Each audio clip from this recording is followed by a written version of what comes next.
सतगुरुदेव की जय। बंदी छोड़ कबीर परमेश्वर जी की जय। बंदी छोड़ गरीबदास जी महाराज जी की जय। स्वामी रामदेवानंद जी गुरु महाराज जी की जय हो।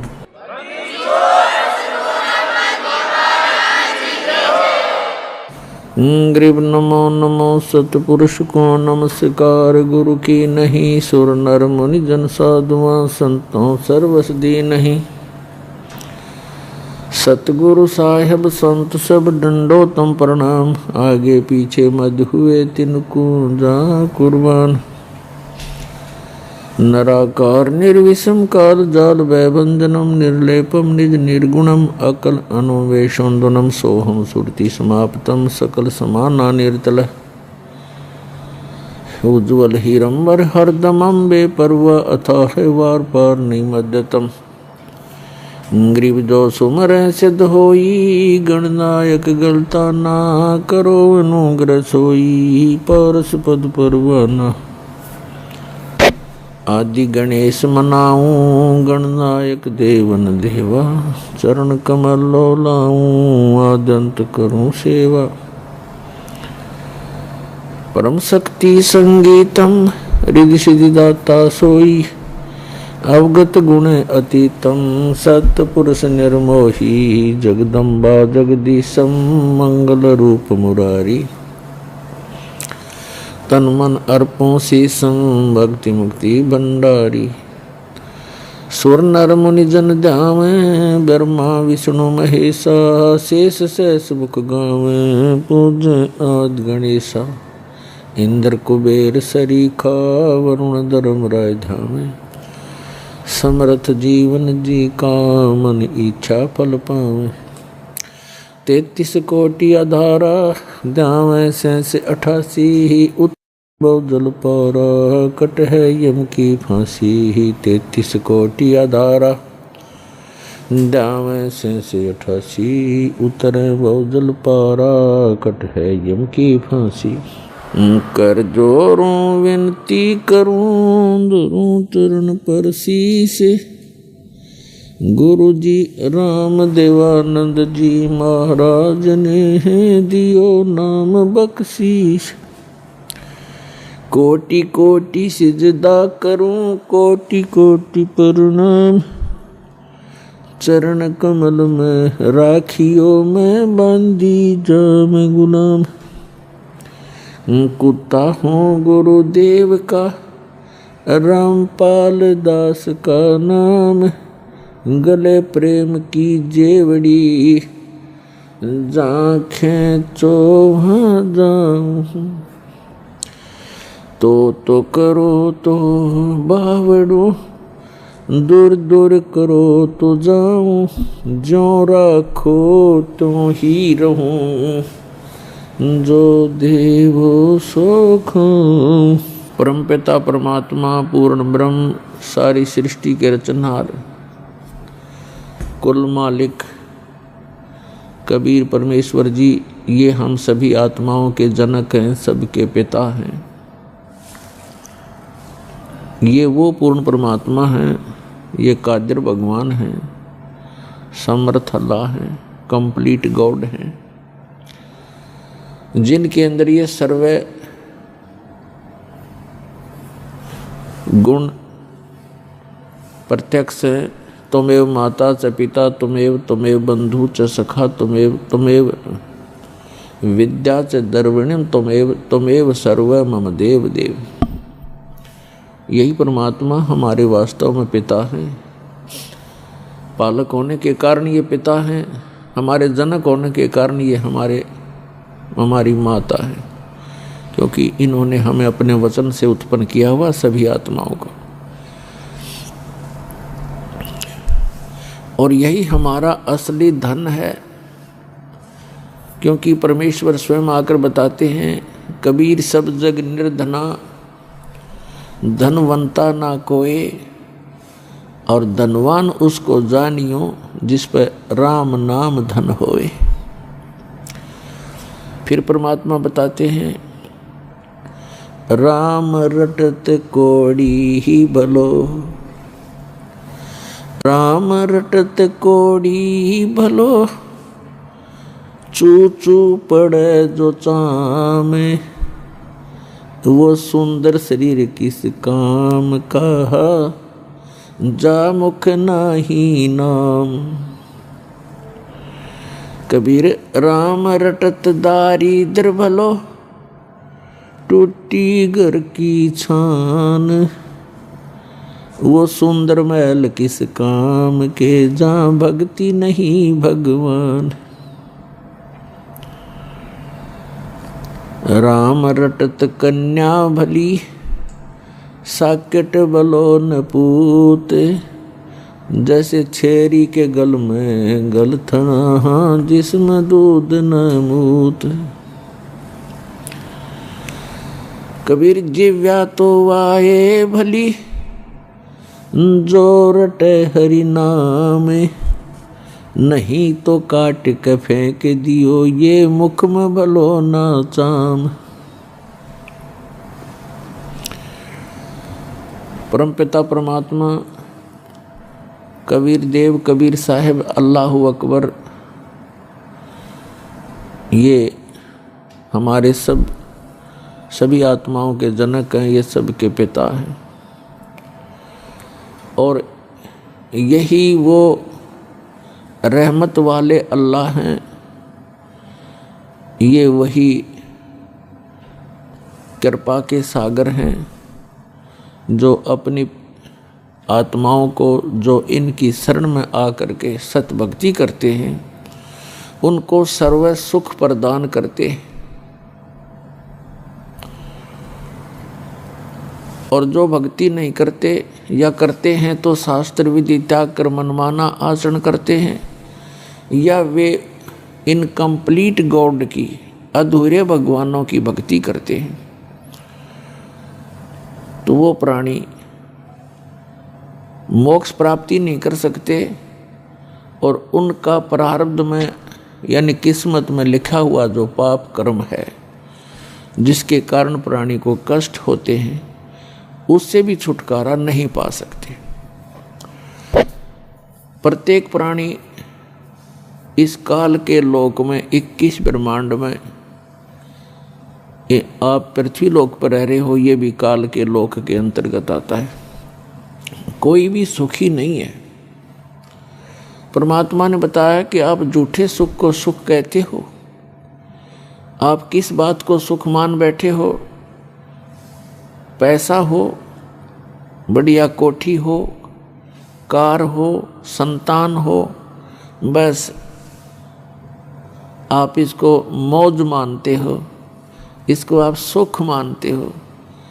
लेकिन आप भूल जाते हो बगैर तत्व ज्ञान के कि जिनके ये सर्व सुख थे, उनका किसी का पुत्र मर गया, किसी की पुत्री विधवा हो गई, किसी की पुत्री मृत्यु हो गई, और कईयों के तो परिवार दुर्घटना में नष्ट हो जाते हैं।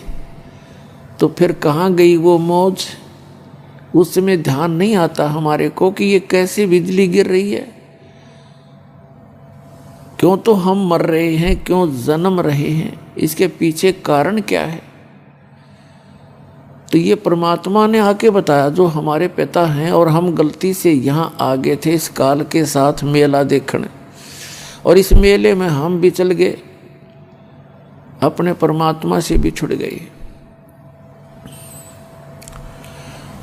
अब वो परमात्मा यहाँ आता है हमें समझाने के लिए कि जिस स्थान पर आप रह रहे हो ये स्थायी स्थान नहीं है। ये तो एक मेला है। कोई 10 वर्ष रह सकता है, कोई 20 वर्ष, कोई 50 वर्ष, कोई 60 और 100 वर्ष। उसके बाद सभी ने यहाँ से जाना पड़ेगा। और यहाँ आप एक दूसरे से अस्थायी तौर पर जुड़े हुए हो, जैसे मेले में मित्र बन जाते हैं। आपका परिवार इतना ही समझो। तो वो आकर जब हमें बताना चाहते हैं तो हम यहाँ इस काल के जाल में फंस चुके होते हैं। और ये काल एक विलियन है, खलनायक है। इसकी चेष्टा रहती है कि यहाँ मेरे जाल में फंसे हुए सभी आत्माओं को इतना भ्रमित कर दूं कि ये अपने पिता को पहचान भी ना सके। और इसने ऐसा ही कर रखा है। जब वो परमात्मा यहाँ आते हैं स्वयं, तो उस समय हम उसको पहचान नहीं पाते और झूठे ज्ञान के आधार से, भ्रमित ज्ञान के आधार से हम अपने ही पिता का विरोध करके इस काल कसाई के जाल में फंसे ही रह जाते हैं। वो परमात्मा स्वयं आते हैं और अपना ज्ञान कराने की चेष्टा भी कराते हैं और हमें ये भी बताना चाहते हैं कि तुम यहाँ के वासी नहीं हो और ये तुम्हारा सही ठिकाना नहीं है। क्या बताते हैं कि पहले गए, जो पहले मृत्यु को प्राप्त हो चुके हैं, उन्होंने तो कभी किसी को आकर बताया नहीं हम कहाँ गए, और शेष जो बचे हैं ये भी ऐसे ही चले जाएंगे।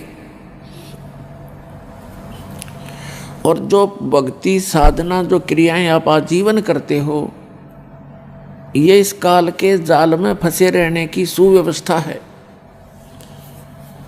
उसके लिए सत भक्ति करनी पड़ती है, उस साहेब की भक्ति करनी पड़ती है, समर्थ भगवान की, कंप्लीट गॉड की। और वो भक्ति केवल वो स्वयं ही आकर बताते हैं।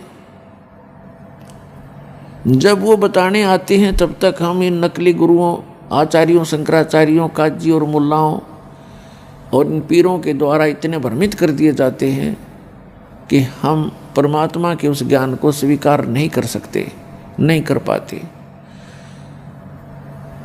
पुण्यात्माओं, इसके पीछे क्या कारण रहा कि हम सभी अशिक्षित थे और प्रत्येक धर्म के धर्मगुरु कुछ एक व्यक्ति होते थे जिनको हम ये मानते थे कि ये सभी सदग्रंथों से, अपने अपने धर्म के सदग्रंथों से पूर्ण परिचित हैं, विद्वान पुरुष हैं, जिस कारण से हमने उनके किसी भी बात पर डाउट नहीं हुआ, अविश्वास नहीं हुआ। और अभी तक हम उनके द्वारा दिए गए लोकवेद, दंत कथा को आधार मानकर अपना जीवन जी रहे थे। परमात्मा को पता था कि ये तब तक मुझे नहीं पहचान पाओगे जब तक ये स्वयं शिक्षित ना होंगे। तो पुण्यात्माओं, चौथा युग आ गया है। जनता कभी शिक्षित नहीं थी, क्योंकि ये शिक्षा एक अभिशाप है इस जीव के लिए और वरदान भी है। अभिशाप तो इसलिए है कि इसमें हम ज़्यादा चतुर बन गए और संसारिक सुख सुविधाओं को प्राप्त करने की दौड़ हमने बहुत स्पीड तो लगा रखी है। एडी से चोटी का जोर केवल माए इकट्ठी करने में लग गए, अभिमानी हो गए। छोटी सी पोस्ट पर मिल जाती है, हवा में उड़ जाता, सीधे मुँह बात नहीं करता वो व्यक्ति। और पहले अपने बुजुर्ग थे, आए का आदर करते थे, प्यार से बोलते थे, विनम्र रहते थे। तो विनम्र व्यक्ति के साथ भगवान रहता है। जिसमें जरा सा भी अभिमान आ जाता है उससे भगवान दूर हो जाता है। केवल वो अपना फिर कर्म ही प्राप्त करता है पूर्व जन्म का, उसको अन्य कोई लाभ नहीं मिल सकता। तो अब परमात्मा ने आप जी को शिक्षित बनाया है। अब ये शिक्षा आपके लिए वरदान सिद्ध होगी कि आप परमात्मा को पहचान सकोगे, अपने सदग्रंथों को स्वयं पढ़ सकते हो, निर्णय ले सकते हो। और इस मनुष्य जीवन का मूल उद्देश्य है केवल परमात्मा प्राप्ति, भक्ति करके सतलोक जाने के लिए ही ये मनुष्य जीवन प्राप्त होता है। जो क्रियाएं हम करते थे, संतानों उत्पत्ति, उनकी परवरिश में सारा जीवन लगाकर हम ये कहा करते थे, हमारे बुजुर्ग, हमने देखा सुना कि मेरा काम पूरा हो गया, बच्चों का विवाह कर दिया, परमात्मा ने उनका संतान दे दी, अपने पैरों पर खड़े हो गए, अब मेरी बेशक मृत्यु होगी, हो जाओ, मेरा काम पूरा हुआ। अब इस तत्व ज्ञान से, अध्यात्म ज्ञान से पता चला कि मनुष्य वाला काम तो शुरू भी ना किया उसने। ये कर्म तो पशु पक्षियों जैसे ही किए आज तक जो आपने किए। तो इस मनुष्य जीवन का यदि कोई मूल उद्देश्य है, केवल परमात्मा प्राप्ति है। और आप जी जिनको ये मानव शरीर मिला है, ये एक ड्रेस है, ड्रेस पोशाक। इसको संत भाषा में चोला बोलते हैं, चोला यानी कपड़ा। तो ये वस्त्र आपको अन्य प्राणियों से भिन्न प्राप्त है, तो इसका कोई काम भी भिन्न है, और उस काम के बिना इस मनुष्य जीवन का कोई यूज नहीं। चाहे कितने कोठी बना लो, फैक्ट्री लगा लो, या चाहे कितनी कार खरीद लो, एक सेकंड में मृत्यु हो जाती है, सब कुछ धरा धराया रह जाता है, और हाथ मसलता हुआ हारे हुए ज्वारी की तरह यह प्राणी यहाँ से शरीर छोड़कर चला जाता है। जो भक्ति नहीं करता और भक्ति कर रहा है नकली गुरुओं के पास, वो भी हारे हुए ज्वारी की तरह ही जाएगा। तो पुण्यात्माओं, आप जी को ये ड्रेस अलग मिली है, इसका काम भी भिन्न है। जैसे बच्चे विद्यालय में जाते हैं, विद्यार्थी की ड्रेस, उनकी पोशाक भिन्न होती है, और अन्य जो मजदूरी करते हैं या खेतों में काम करते हैं या कोई अपनी अन्य दुकान आदि कार्य करते हैं, मजदूरी करते हैं, तो उनकी ड्रेस पोशाक भिन्न होती है। और जिनको ड्रेस पहन कर जाते हैं, जो विद्यार्थी हैं, उनको फ्री कर दिया जाता है परिवार की तरफ से कि बेटा और बेटी तुम अपनी शिक्षा ग्रहण करो, अपना भविष्य बनाओ। और यदि वो बच्चे उस शिक्षा काल में, विद्यार्थी जीवन में अपना उद्देश्य को ध्यान में ना रखकर, पढ़ाई ना करके कोई सिनेमा देखता है, कोई ताश खेलता है, या कोई ऐसे ही गप्पे मारता रहता है, तो उनको फिर बाद में बहुत पछताना पड़ता है जब वो उनका विद्यार्थी जीवन समाप्त हो जाता है। एक समय एक व्यक्ति सड़क के ऊपर, रोड के ऊपर वहाँ मिट्टी डाल रहा था, मजदूरी कर रहा था। वहीं पर उसी रोड का इंचार्ज एक एक्सियन आया, एग्जीक्यूटिव इंजीनियर, और वो जब आकर इंस्पेक्शन करके चला गया, तब वो टोकरी डाल रहा व्यक्ति, वो मजदूर कहता है कि ये एक्सियन, इसका ये नाम है, ये मेरा सहपाठी था, मेरा क्लास फेलो था, मेरे कर्म फूट गए, मैं पढ़ा को नहीं, बकवाद करता रहा, सिनेमा देखता रहा। हम इकट्ठे ही इंजीनियरिंग कर रहे थे, +2 करके, 12वीं करके, और मैं पढ़ा नहीं। आज ये एक्शन लग के कारों में घूम रहा है और मैं मजदूरी कर रहा। तो परमात्मा कहते हैं आप यूं पछताओगे जिनको मानव शरीर प्राप्त है। ये विद्यार्थी हो तुम, और जो बच्चे इधर ध्यान देंगे, अपना इस मूल उद्देश्य को पूरा कर लेंगे, सत्य भक्ति, पूर्ण संत की खोज करके, सत्य भक्ति करके, ये तो चले जाएंगे सतलोक में, जहाँ कोई सुख, कोई दुख नहीं, सुख ही सुख है। और फिर कभी मृत्यु नहीं होगी, कभी वृद्ध अवस्था आपको नहीं सतावेगी। वहाँ वो सृष्टि है रहने की। ये तो सजा प्राप्त प्राणी यहाँ पर डाल दिए गए हैं, जिन्होंने वहाँ गलती की थी एक बार। तो जो यहाँ से सत्य भक्ति करके चले जाएंगे, तो वो तो सुख पाएंगे उसे, जो पढ़कर एक्शन लग गया। और दूसरे दुख पाओगे जो इस मनुष्य जीवन के अंदर केवल राजनीति में, कोठी बनाने में, बंगले बनाने में, घूटी सूटी लाने में और बेमतलब की बकवाद करके अपना जीवन व्यर्थ कर जाते हैं। वो ऐसे पछताएंगे जैसे वो मजदूर पछता रहा था, फिर गधे कुत्ते बनकर मजदूर लगेंगे। इसलिए परमात्मा ने आकर स्वयं ज्ञान दिया है कि आप भक्ति करो, और जो भक्ति नहीं करते वो चाहे भले ही आज आपको सुखी नजर आते हैं, वो उनके पूर्व जन्म की शुभ कर्मों की बैटरी चार्ज है, आगे चार्जर लग नहीं रहा। तो जब तक पूर्व जन्म की बैटरी चार्ज है, यानी पुण्य कर्म है, वो उनके चलेंगे, तब तक तो उसको कोई परेशानी नहीं होगी। और जब परेशानी आने लगेगी, बैटरी डिस्चार्ज होगी, पुण्य क्षीण हो जाएंगे, फिर उस पर कहर पे कहर टूटेंगे। तो इसलिए जो आज सुखी है उसको भी चार्जर लगाना पड़ेगा, यानी सतभक्ति रूपी ये साधना इस दास से प्राप्त करनी पड़ेगी, क्योंकि विश्व के अंदर इस दास के अतिरिक्त किसी के पास सतभक्ति नहीं और सच्चा ज्ञान नहीं, सब गलत ज्ञान प्रचार कर रहे हैं।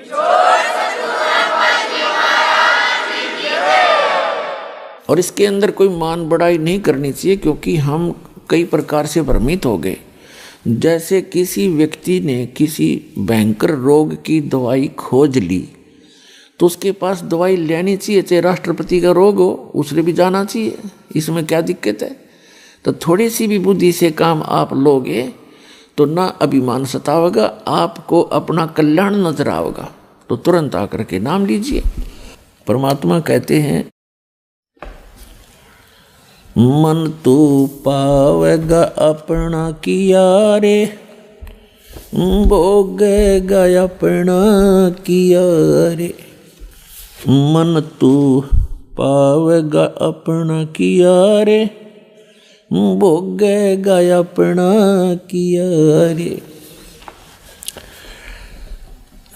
राजा राम की कार उलंगी गई सीता लंक मजारे।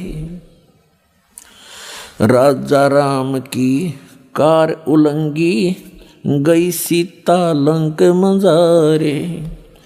सेतु बंधा जब सेना उतरी, चढ़ गए पद्म 18। मन तू पावेगा अपना किया रे, भोगेगा अपना किया रे।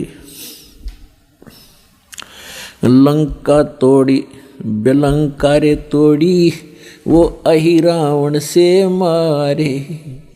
लंका तोड़ी बेलंका रे तोड़ी, अहि रावण से मारे।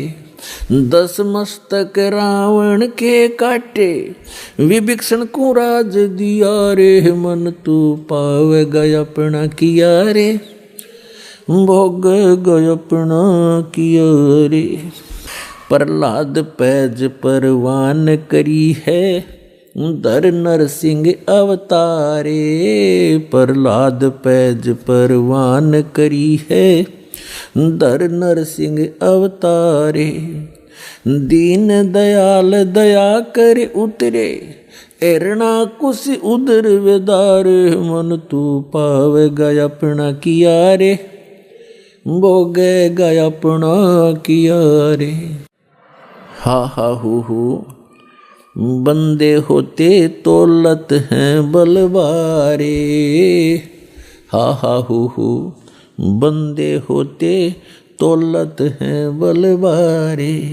गज और गरा बने भवसागर, 10 सेंस अधिकार। मन तू पावेगा अपना किया रे, भोगेगा अपना किया रे।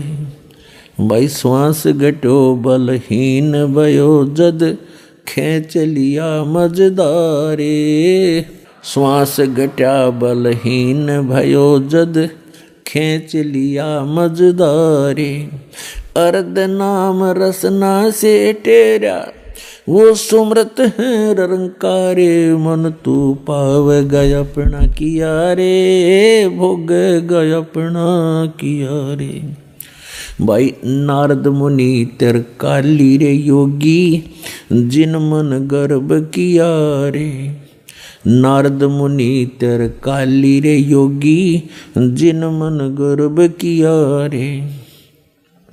पल में पूत बहतर जाए, ये रोवत केस उपाड़े। मन तू पावेगा अपना किया रे, भोगेगा अपना किया रे। भाई कृष्ण गुरु दुर्वासा होते, 56 कोटि सिंगारे। कृष्ण गुरु दुर्वासा रे होते, 56 कोटि सिंगारे।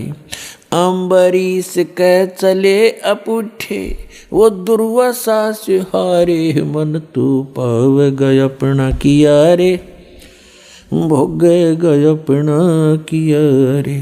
भाई दुर्योधन और दुशासन को द्रौपदी चीर उतारे।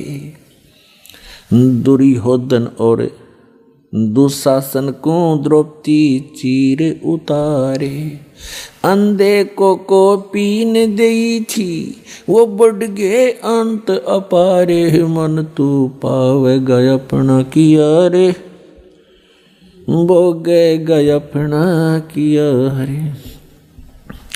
भाई भीष्म पिता और द्रोणाचार्य कर्ण से बाणों मारे।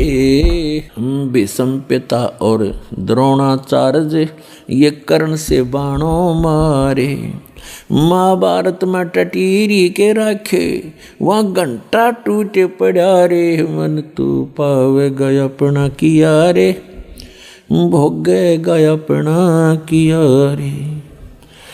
भाई 33 करोड़ यज्ञ में आए वो 88 सारे। 33 कोटि जग में आए 88 सारे।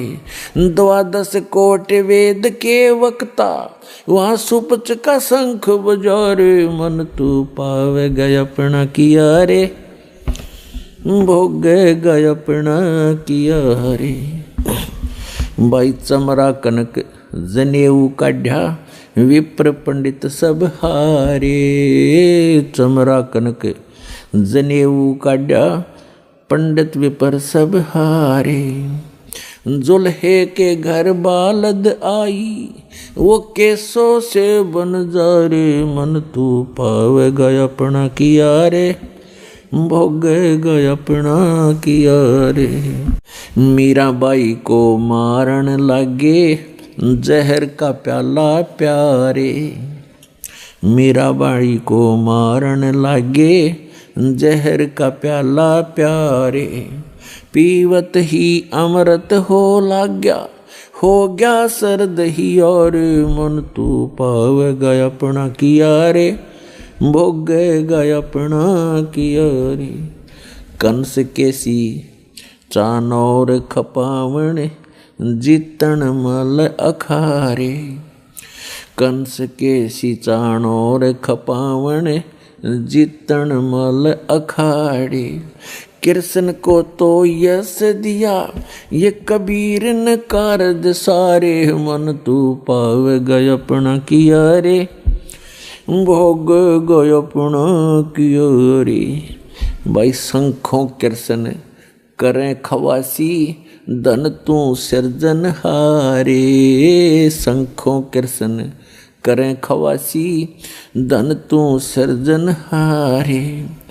दास गरीब करे को सरवर ऐसा शीश हमारे। मन तू पावे गया अपना किया रे, भोगे गया अपना किया रे। मन तू पावे गया अपना किया रे, भोगे गया अपना किया रे।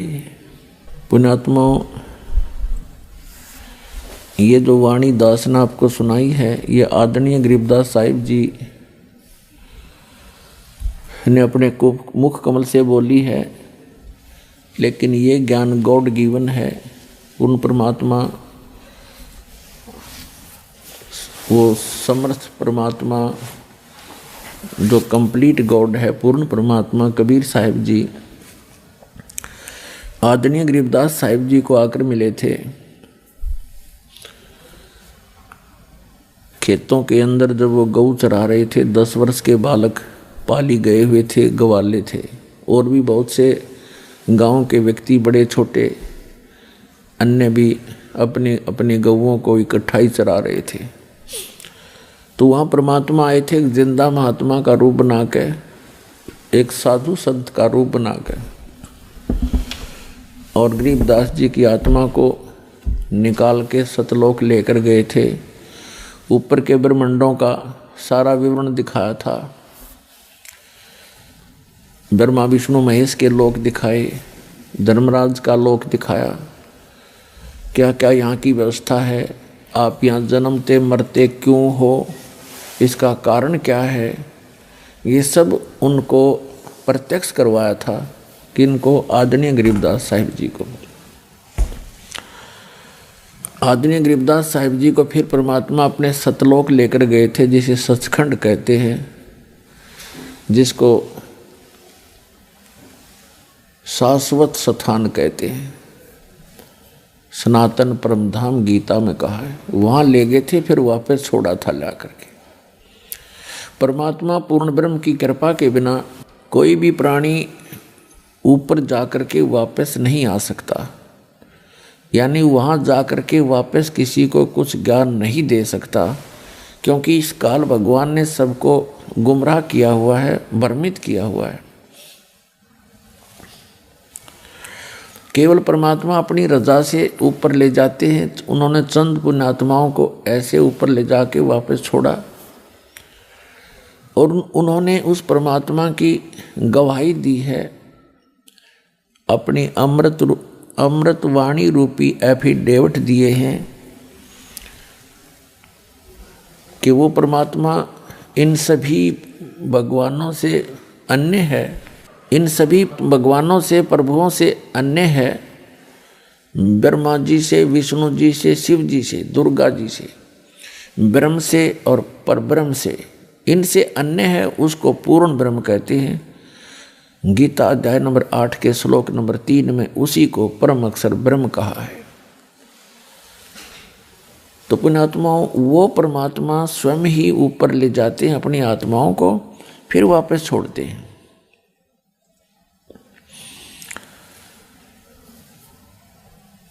और फिर वो आकर के भगवान के विषय में जानकारी देते हैं। उनमें से एक गरीबदास जी हैं, जो परमात्मा से प्राप्त यथार्थ ज्ञान के आधार से क्या बता रहे हैं कि जिस लोक में आप रह रहे हो, ये तो केवल भक्ति करने के लिए आपको मानव शरीर दिया जाता है इस लोक में। बाकी अन्य प्राणी तो अपने पूर्व जन्म के कर्मों का ही भोग रहे होते हैं। और आप सत भक्ति ना करके अन्य भक्ति करते हो या यहाँ बकवादों में लगे रहते हो, तो उनके साथ कैसी कैसी घटनाएं घटी। यदि आप यहाँ सुख संपत्ति चाहते हो, सुख संपत्ति से सुख मानते हो या संतान से सुख मानते हो, उसका उदाहरण देते हुए बताते हैं।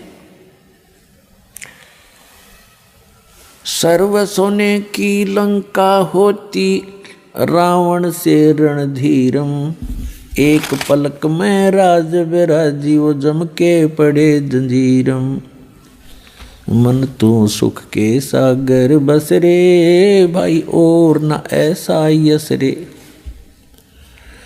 फिर बताते हैं, क्या मांगो कुछ थिर ना रहाई, और देखत नैन चला जग जाई, एक लख पूत सवा लख नाती, उस रावण के आज दीवा नबाती।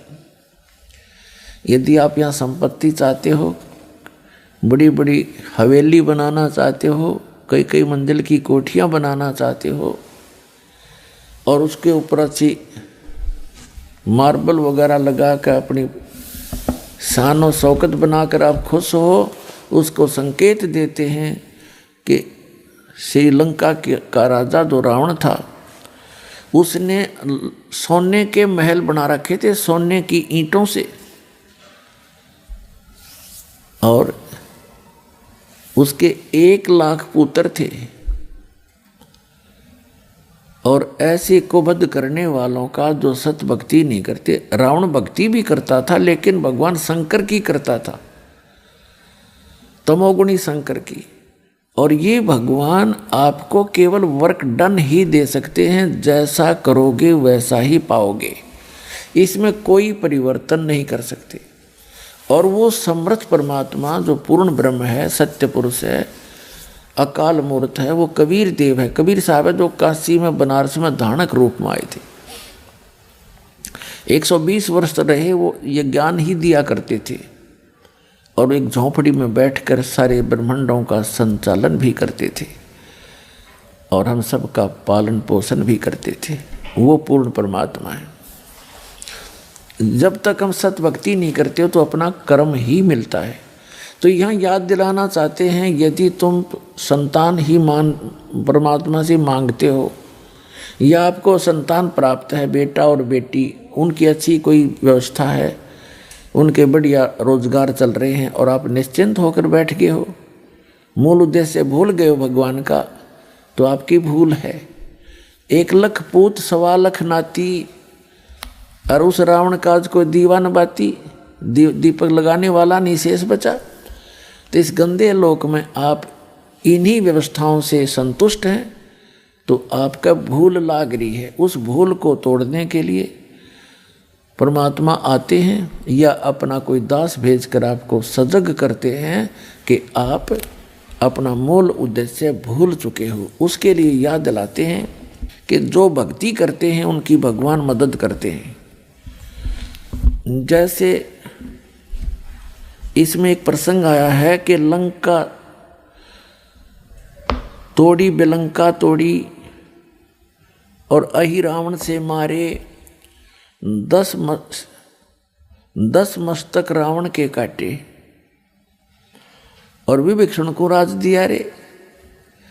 परमात्मा कहते हैं यदि तूने यहाँ की थोड़ी बहुत सुख सुविधाएं भी चाहिए तो वो भी हम देंगे, और जो हम देंगे वो तेरे अनुकूल होगी। और आप अपने प्रयत्न से यहाँ की सुख सुविधाएं प्राप्त करना चाहोगे तो आप गलती पे गलती करोगे, कहीं रिश्वत लोगे, सैकड़ों झूठ बोल के कोई माल बेचोगे, मिलावट करोगे, वो आपके लिए कहर साबित होगा एक दिन। तो ऐसी गलतियां ना करना। फिर बताते हैं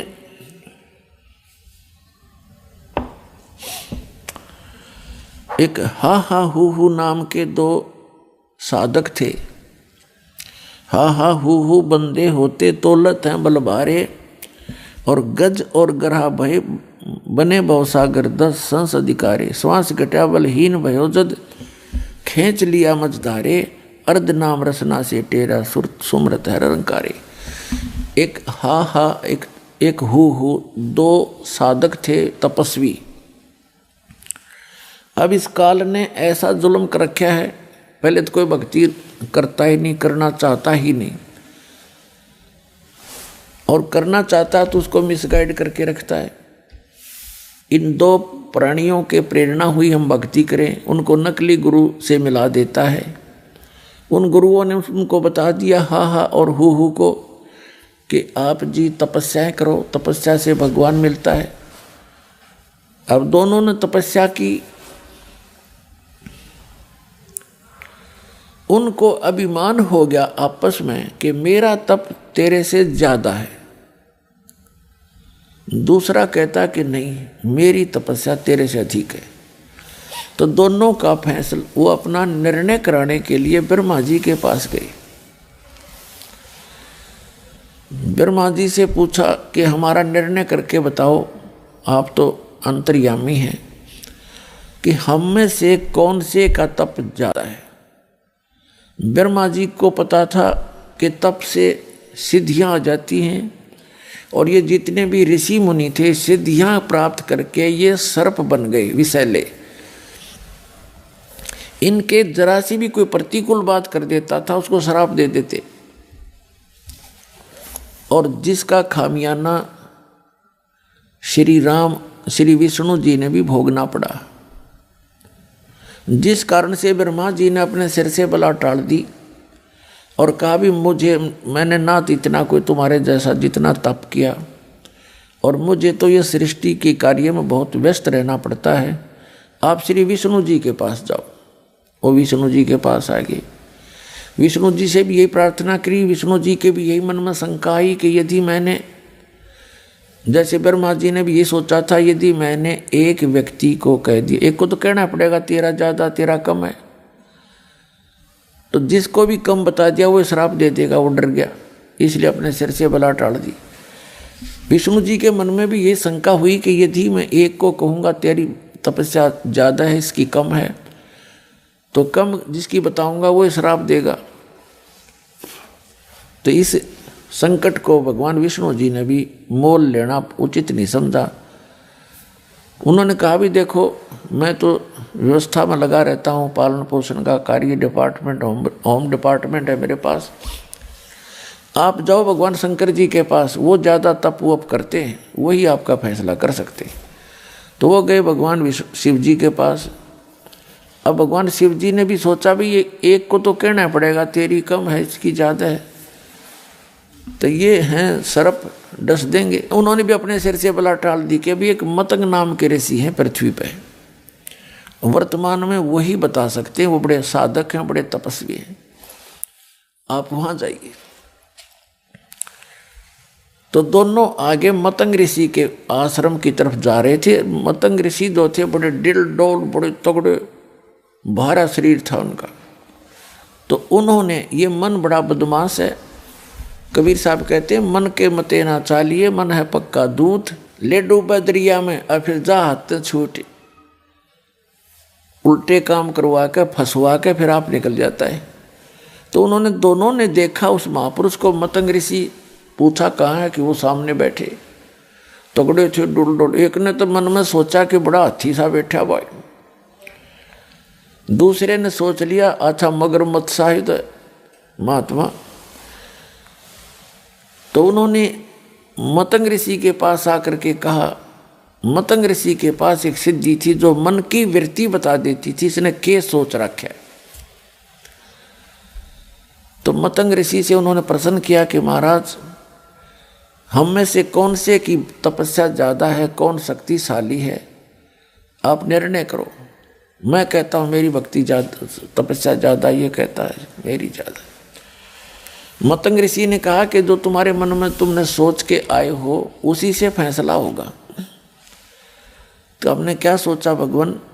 आपने ये सोचा था कि मतंग ऋषि बड़ा हाथी सा पड़ा है, तो और आपने सोचा था ये मगरमच्छ जैसा है। आप मगरमच्छ बनो, आप हाथी बनो, अपना फैसला आप करो। तो दोनों का शरीर छूट गया, मृत्यु होगी। एक ने हाथी के यहाँ जन्म हुआ, दूसरे का मगरमच्छ के घर जन्म हुआ, शेष जन्म हुआ। फिर कहते हैं हाथी जब जवान हुआ और जल पीने के लिए दरिया पर पहुंचा, सरोवर पर, मगरमच्छ ने उसका पैर पकड़ लिया पूरब के संस्कार से। अपने आत्मा पहले मगरमच्छ ने हाथी को अंदर खींचना चाहा, हाथी मगरमच्छ को बाहर खींच लाया, फिर कभी वो अंदर खींच ले जाए, कभी वो बाहर खींच ले। सारा दिन ऐसे उनकी रिहर्सल चले और शाम को मगरमच्छ उसका पैर छोड़ दे कि कल आना, कल आऊँगा। अगले दिन फिर वो ऐसे ही चलते रहे। कहते हैं 10,000 वर्ष से भी अधिक समय तक वो आपस में झगड़ते, ऐसे ही लड़ते रहे। परीक्षा अपना जो है ये रिहर्सल करते रहे। क्या हुआ कि जो हाथी के साथी थे वो उसके लिए दूर दूर से घास तोड़ के लाएं, कीड़े तोड़ तोड़ के लाएं, उसको खिलाएं। रात को और सुबह फिर पहलवान की तरह हाथ मिलवा दें उनका। तो ऐसे आसपास का जो चारा था वो खत्म हो गया और मगरमच्छ के वहाँ उपलब्ध मछलियाँ काफ़ी रहती थी, वो अपना वहाँ से छका रहता था। तो बलहीन हो गया हाथी और मगरमच्छ ने वो खींच लिया और इतना गहरे पानी में ले गया कि सूंड का थोड़ा सा हिस्सा शेष था जहाँ से हाथी श्वास लेता है। उसकी नाक बहुत लंबी होती है, 5-7-10 फुट की, तो सारा खींच लिया। सूंड ऊपर रखा हुआ था। जब उसने देखा कि अब सूंड में भी पानी प्रवेश होगा तो मर जाएगा, अपनी ताकत भूल के परमात्मा को याद किया। थोड़ा सा राम भी पूरा नहीं कहने पाया था, रा। उसी समय कहते हैं सुदर्शन चक्र आया और मगरमच्छ का लगा। मगरमच्छ ने उसका पैर छोड़ दिया, हाथी बाहर आ गया। अब वहाँ भगवान प्रकट हुए श्री विष्णु रूप में और आकर कहा कि भी गज यानी हाथी आप चलो स्वर्ग में। तो क्योंकि आपने मुझे कसक के साथ याद किया, आपने मेरे को कसक के साथ याद किया, इसलिए स्वर्ग चल। तो जब मगरमच्छ ने कहा कि हे भगवान, देखो हम अपनी जिद के आधार से अभिमानवश हम एक दूसरे से लड़ रहे थे, और जब इसने आपको याद किया मैं उतनी ही कसक से सुन भी रहा था, लेकिन मानवश मैं इसको छोड़ नहीं रहा था। तब भगवान ने कहा ठीक है भाई, तुम दोनों ही चलिए, आप दोनों को ही स्वर्ग भेज देते हैं। अपने आत्माओं कहने का भाव ये है, इस कथा का निष्कर्ष ये निकलता है कि पहले तो यहाँ डले ढोते हैं ये साधक, फिर इनके अंदर अभिमान घर कर जाता है। परमात्मा कहते हैं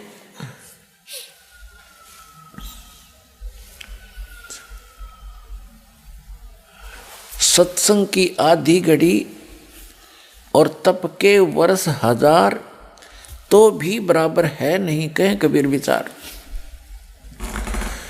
अब इससे क्या निष्कर्ष निकलता है कि पहले तो ये डले ढोते हैं, फिर इनमें अभिमान हो जाता है। इन सिद्धियों के कारण एक दूसरे से प्रभु पाक जाते हैं, किसी की हानि ज़्यादा कर देते हैं तो लोग उससे डरने लग जाते हैं, उसको पूजने लग जाते हैं इन ऋषियों को, और किसी को वो थोड़ा मोटा लाभ दे देते हैं अपनी पुण्य से, और उनकी अपनी बैटरी डिस्चार्ज होती जाती है और उनको थोड़ा बहुत राहत दूसरे को दे सकते हैं। दूसरा ये निष्कर्ष निकला कि तब से तो कोई बात बनी नहीं, लास्ट में उन्होंने परमात्मा को कसक के साथ याद किया, तो उससे उनको जो लाभ मिला वो हजारों वर्षों के तप से भी नहीं मिला था। तो परमात्मा कहते हैं चाहे कितना ही तुम तप करो, कितनी अन्य क्रियाएं करो, यदि आपके पास भक्ति नहीं है, आपके पास नाम सही नहीं है, तो आप जी वो उस सतर का भी लाभ प्राप्त नहीं कर सकते जहाँ की आप इच्छा रखते हो। जैसे कोई श्री कृष्ण की पूजा करता है, कोई विष्णु जी की पूजा करता है विष्णु रूप में, कोई भगवान शंकर की करता है, तो कहते वहाँ के सतर का लाभ भी आपको उनके मंत्रों से ही होगा, जो मूल मंत्र हैं, मूल नाम है उनके। और दूसरा जो निरंकार, यहाँ पर तीसरी जो बात क्लियर ये होगी आपको कि जैसे उसने रा कहा था, भगवान को याद करना चाहा था, तो इसको निरंकार धुन कहते हैं। निरंकार धुन, निरंकार जैसे ये राधा स्वामी वाले नाम देते हैं ओंकार, ज्योत स्वरूपी निरंकार। तो जो निरंकार है न, पता नहीं निरंकार होता क्या है। जैसे इंसान मरते हुए भगवान को याद करता है विशेष कसक के साथ, वो निरंकार धुन है, निरंकार लौ है उसकी, वो निरंकार लगन है। जैसे हाथी ने मरते हुए रा गया था, ऐसे जो कसक के साथ मालिक याद किया जाता है, यानी उसकी कीमत अलग से होती है। तो भक्ति करने वाले के लिए संदेश है कि जब आप कोई भी नाम का जाप करें, उसको विशेष कसक के साथ करें, फॉर्मलिटी सी ना करें। तो उस कसक के साथ लिए हुए नाम का जो लाभ है वो अत्यधिक है, उसका कंप्लीट लाभ है। तो यहाँ कहने का भाव ये था कि पहले तो ये डले ढोते हैं, फिर आंडी पाक जा, अभिमान हो जाता है भक्ति करके, और फिर यहीं के यही रह जाते हैं। तो यहाँ जो चौथा कंसेप्ट ये क्लियर हुआ कि जैसे कोई परमात्मा की कथा सुना रहा है कसक के साथ, और सुनने वाला भी सुन रहा है उसी भाव से, तो दोनों को वो ज्ञान लाभ प्राप्त होगा। उस ज्ञान यज्ञ का जो लाभ है दोनों को ही प्राप्त होगा। जैसे दास सत्संग करता है और आप हृदय से सुन रहे हो, तो दोनों को ही लाभ हो रहा है, दोनों को उस सतर का लाभ मिलेगा। फिर बताते हैं कि दुर्योधन और दुशासन को द्रौपदी चीर उतारे, अंधे को पीन दी थी। वो बद गे अंत अपारे। भीष्म पिता और द्रोणाचार्य कर्ण से बानो मारे, महाभारत में टटीरी के राखे, वहां घंटा टूट पड़ा रे। अब क्या बताना चाहते हैं कि मन तू पावेगा अपना किया रे, भोगेगा अपना किया रे। दुर्योधन और दुशासन ने द्रौपदी के चीर उतारने का, उसको नग्न करने का प्रयत्न किया, तो उस द्रौपदी का चीर क्यों बढ़ गया? पुण्यात्माओं, आज तक जो भी आपको राम नाम की कथा सुनाई गई है, भगवान की कथाएं सुनाई गई हैं, वो इनकम्प्लीट थी, उनका कोई सिर पैर नहीं था। जैसे हमारे मन में एक शंका बनी रहती थी कि जैसे द्रौपदी जी का चीर उतारना चाहा और वो उतरा नहीं, ये कारण क्या था? हम कथा पढ़ते थे, सुनते थे, और ये भी सुनते थे भगवान ने बढ़ा दिया। भगवान ने और बहनों का क्यों नहीं बढ़ाया? कितनों की इज्जत लूटी जाती है, उस द्रौपदी का ही क्यों बढ़ाया? यहाँ बुद्धि कभी नहीं जाती थी, क्योंकि हम इनकम्प्लीट स्पिरिचुअल नॉलेज प्राप्त थे, ग्रहण कर रखे थे, किए हुए थे। तो परमेश्वर ने आके वो कंप्लीट स्पिरिचुअल नॉलेज दिया, और अब इस दास के पास उपलब्ध है, जो इन सभी अधूरी कथाओं को पूरा किया जाएगा। पुण्यात्माओं, आप एक बात को याद रखना कि विश्व के जितने भी प्राणी हैं, ये सभी उस अल्लाह अकबर के, उस कबीर भगवान के, अल्लाह अकबर माने बड़े भगवान के, वो ग्रेट गॉड के, कंप्लीट गॉड के बच्चे हैं। और आज जितने भी पोस्ट प्राप्त हैं, जैसे कोई ब्रह्मा बना है, कोई विष्णु बना है, कोई शिव बना है, या कोई अन्य पोस्ट प्राप्त है, कोई देव बना है, महादेव बना है, और चाहे कोई अन्य यहाँ पृथ्वी के ऊपर राष्ट्रपति बना है, मंत्री बना है, प्रधानमंत्री, मुख्यमंत्री बना है, ये सभी पूर्व की भक्ति किए हुए पुण्यकर्मी प्राणी हैं। अब जैसे दास आपको क्लियर कर ही रहा है, और आपको लगभग क्लियर स्पष्ट हो भी रहा है कि शास्त्र अनुकूल साधना करने से ही जीव को भक्ति लाभ प्राप्त होता है। अध्यात्म मार्ग का जो लाभ होता है वो शास्त्र अनुकूल साधना से ही होता है। और शास्त्र अनुकूल साधना कैसे होती है? जो सदग्रंथों में विद्यमान हो, सदग्रंथों में जिसका ज्ञान हो, सदग्रंथों के आधार से जो भक्ति हो, उसको कहते हैं शास्त्र अनुकूल साधना। और सदग्रंथ कौन कौन से हैं? वर्तमान के अंदर जो सदग्रंथ हैं, पवित्र चारों वेद, पवित्र श्रीमद् भगवद गीता, ये तो हैं गॉड गिवन ग्रंथ। इसके अतिरिक्त पवित्र पुराण, पवित्र महाभारत, पवित्र सुधा सागर आदि, ये हैं ब्रह्मा जी के द्वारा दिए गए ज्ञान में पलस करके अपने मत जोड़ जोड़ के आगे इसके 18 भाग बना दिए पुराणों के। और महाभारत के अंदर केवल उस घटना है, वो जो महाभारत के अंदर जो पात्र हैं, कौरव और पांडव और कुछ ऋषियों का ज्ञान है। तो ये ज्ञान गॉड गिवन नहीं है, ये तो इतिहास एक टाइप का। ऐसे ही पवित्र कुरान शरीफ, कुरान मजीद कहो, एक ही है, केवल नाम नाम मंत्र है, लेख में कोई अंतर नहीं है। तो ये भी गॉड गिवन है, लेकिन ये पवित्र चारों वेद, पवित्र श्रीमद् भगवद गीता और पवित्र पुराण और पवित्र बाइबल का कुछ अंश, पवित्र बाइबल का जो अंश है वो इस ब्रह्म के द्वारा दिए गए हैं। ये भी गॉड है, ये भी अल्लाह है, ये इनकम्प्लीट गॉड है। जैसे भारत का जो राष्ट्रपति हैं और प्रधानमंत्री हैं, ये कंप्लीट साहब हैं, हमारे साहब हैं, वैसे तो गृह मंत्री सेंटर का वो भी साहब है, और मुख्यमंत्री स्टेट का वो भी साहब है, एक मंत्री गृह मंत्री स्टेट का प्रांत का वो भी साहब है, एक कमिश्नर भी साहब है, एक डीसी भी साहब कहलाता है, एक एसडीएम भी साहब कहलाता है, तहसीलदार भी साहब ही कहलाता है।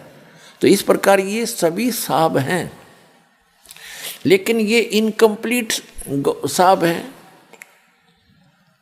अधूरे साहब हैं, इनका सीमा है, अक्षेत्र है। और कंप्लीट साहब जो है वो पूर्ण साहब जो है प्रधानमंत्री है और राष्ट्रपति है। इसी प्रकार जो ब्रह्म है ये इनकम्प्लीट गॉड है, और इसके द्वारा दिया गया ज्ञान इसका इनकम्प्लीट नॉलेज है।